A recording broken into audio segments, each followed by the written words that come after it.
जिस शातिर अपराधी को अमेरिका की पुलिस और जांच एजेंसी एफबीआई तक नहीं पकड़ पाई थी, जिसे इंटरपोल तक ढूंढ रही थी, जिसकी तलाश सीबीआई तक कर रही थी, उसे हमारे योगी जी की यूपी पुलिस ने धर दबोच लिया। कौन है ये शख्स और कैसे यूपी पुलिस ने इसे धर दबोचा? गाइस, ये है उत्तर प्रदेश के मेरठ में रहने वाला रत्नेश भूटानी, जिसे कई दिनों से अमेरिका की पुलिस और जांच एजेंसीज ढूंढ रही थी। यहाँ तक कि इसके खिलाफ रेड कॉर्नर नोटिस तक जारी हो गया था। दरअसल इस शख्स पर फ्रॉड और असोल्ट जैसे आरोप लगे हुए हैं, लेकिन इतने दिनों से अमेरिका की पुलिस को चकमा देने वाले रत्नेश को हमारी उत्तर प्रदेश की पुलिस ने बड़ी चालाकी से आगरा में गिरफ्तार कर लिया। भैया, ये योगी जी की तेज तर्रार पुलिस है। इनके पंजों से छूटना मुश्किल ही नहीं, नामुमकिन है, क्योंकि वहां पर योगी जी का राज चलता है और योगी जी का मतलब है नो टॉलरेंस।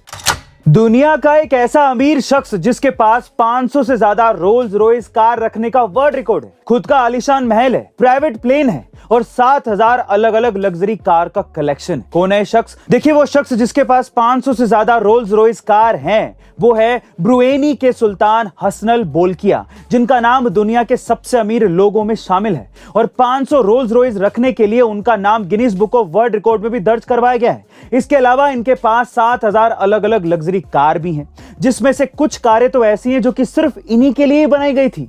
सुल्तान को सोने यानी कि गोल्ड से इतना ज्यादा प्यार है कि उसने एक कार को सोने से ही सजा दिया। और तो और जिस प्राइवेट प्लेन में ये घूमते हैं, उसके टॉयलेट सीट से लेके वॉश बेसिन तक सोने के बनाए गए हैं और इस प्लेन की कीमत लगभग 3000 करोड़ रुपए है। हैरानी की बात यह है कि अपने बाल कटवाने के लिए लगभग 15 लाख रुपए उड़ाते हैं और बर्थडे पार्टी के लिए 200 करोड़। गाइस, इसे कहते हैं अमीरी।